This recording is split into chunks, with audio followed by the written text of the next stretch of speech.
ከዚህ በኋላ ጳውሎስ ከአቴና ተነስቶ ወደ ቆሮንቶስ ሄደ። በዚያም የጳንጦስ ተወላጅ የሆነውን አቂላ የተባለውን አይሁዳዊ አገኘ። እርሱም አይሁድ ሁሉ ከሮም እንዲወጡ ቀላውዲዮስ ባዘዘው መሠረት ከሚስቱ ከጵርስቅላ ጋር በቅርብ ጊዜ ከኢጣሊያ የመጣ ነበር። ጳውሎስም ሊያያቸው ወደ እነርሱ ሄደ። እርሱም እንደ እነርሱ ድንኳን ሰፊ ስለነበረ ከእነርሱ ጋር ተቀምጦ በተመሳሳይ ሥራ ላይ ተሰማራ።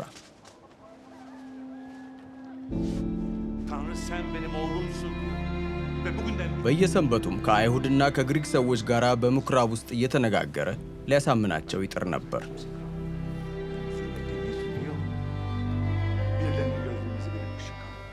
ሲላስና ጢሞቴዎስ ከመቄዶንያ በወረዱ ጊዜ ጳውሎስ በስብከት እየተጋ ኢየሱስ እርሱ ክርስቶስ እንደሆነ ለአይሁድ ይመሰክር ነበር።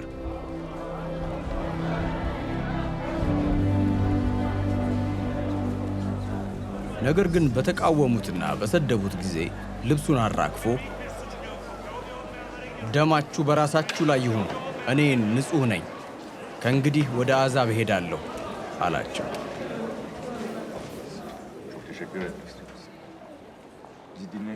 ከዚያም ወጥቶ ቲቶስ ኢዮስጦስ ወደ ተባለ እግዚአብሔርን ወደሚያመልክ ሰው ቤት ሄደ።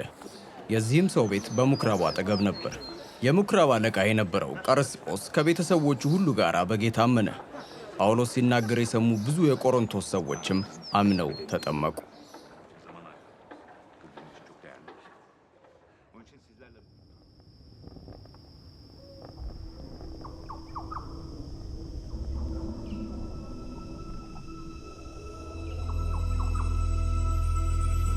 ጌታም ሌሊት በራእይ ጳውሎስን እንዲህ አለው፣ አትፍራ፣ ተናገር፣ ዝምም አትበል። እኔ ካንተ ጋር ነኝና ማንም ባንተ ላይ ተነስቶ ሊጎዳህ አይችልም። በዚህች ከተማ ብዙ ሰዎች አሉኝና።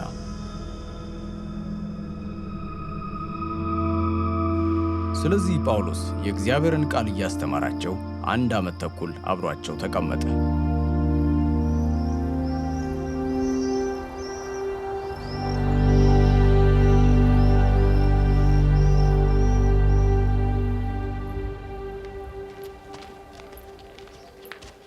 ጋልዮስ የአካይያ ገዢ በነበረበት ጊዜ አይሁድ ተባብረው በጳውሎስ ላይ ተነሱ። በፍርድ ወንበር ፊት አቅርበውትም ይህ ሰው ሕጉ በማይፈቅደው መንገድ ሰዎች እግዚአብሔርን እንዲያመልኩ እያሳሳታቸው ነው አሉ። ጳውሎስ ሊናገር ገና አፉን ሲከፍት ጋልዮስ አይሁድን እንዲህ አላቸው፣ የአይሁድ ሰዎች ሆይ ያቀረባችሁት ጉዳይ ስለ ዓመፅ ወይም ስለ ከባድ ወንጀል ቢሆን ኖሮ ላደምጣችሁ በተገባኝ ነበር። ነገር ግን ክርክራችሁ ስለ ቃላትና ስለ ስሞች እንዲሁም ስለ ሕጋችሁ በመሆኑ እናንተው ጨርሱት። እኔ በእንዲህ አይነት ነገር ፈራጅ ለመሆን አልሻም። ስለዚህ ከፍርድ ወንበር ፊት አስወጣቸው። በዚህ ጊዜ ሁሉም የምኵራቡን አለቃ ሶስቴንስን ይዘው በፍርድ ቤቱ ፊት ደበደቡት። ጋልዮስ ግን ነገሩ ደንታም አልሰጠውም።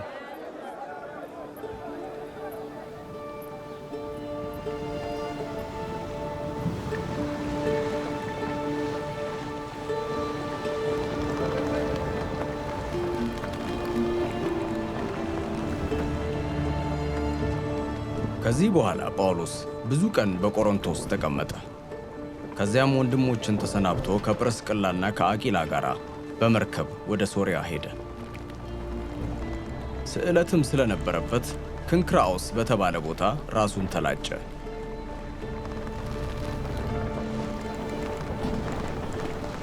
ኤፌሶን በደረሰ ጊዜም ጵርስቅላንና አቂላን እዚያው ተዋቸው።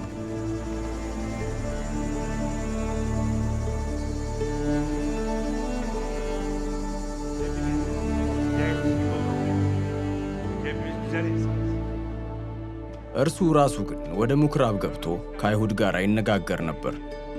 ከእነርሱ ጋር እንዲሰነብት በጠየቁትም ጊዜ ፈቃደኛ አልሆነም።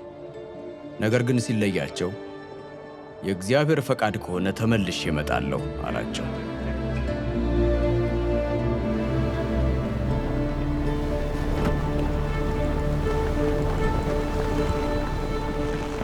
ከኤፌሶንም ተነስቶ በመርከብ ተጓዘ።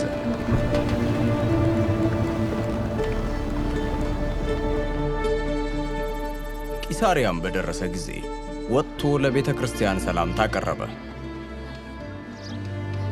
ከዚያም ወደ አንጾኪያ ወረደ።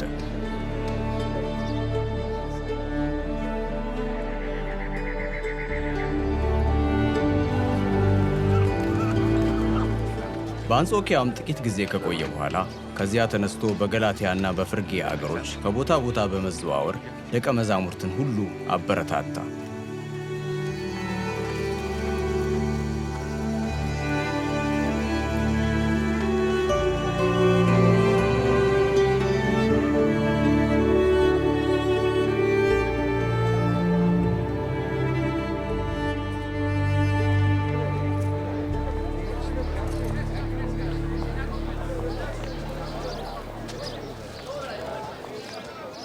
በዚህ ጊዜ የእስክንድርያ ተወላጅ የሆነ አጵሎስ የሚባል አንድ አይሁዳዊ ወደ ኤፌሶን መጣ።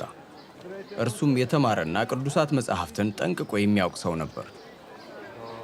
ይህ ሰው የጌታን መንገድ የተማረ፣ ስለ ኢየሱስም በትክክል የሚናገርና በመንፈስ እየተቃጠለ የሚያስተምር ነበር። ይሁን እንጂ እርሱ የሚያውቀው የዮሐንስን ጥምቀት ብቻ ነበር። እርሱም በምኵራብ በድፍረት ይናገር ጀመር።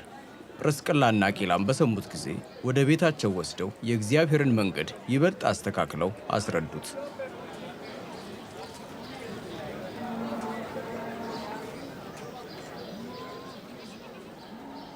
አጵሎስ ወደ አካይያ ለመሄድ በፈለገ ጊዜ ወንድሞች አበረታቱት።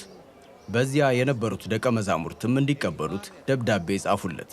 እዚያም በደረሰ ጊዜ ከጸጋው የተነሳ አምነው ለነበሩት ትልቅ ረዳት ሆናቸው።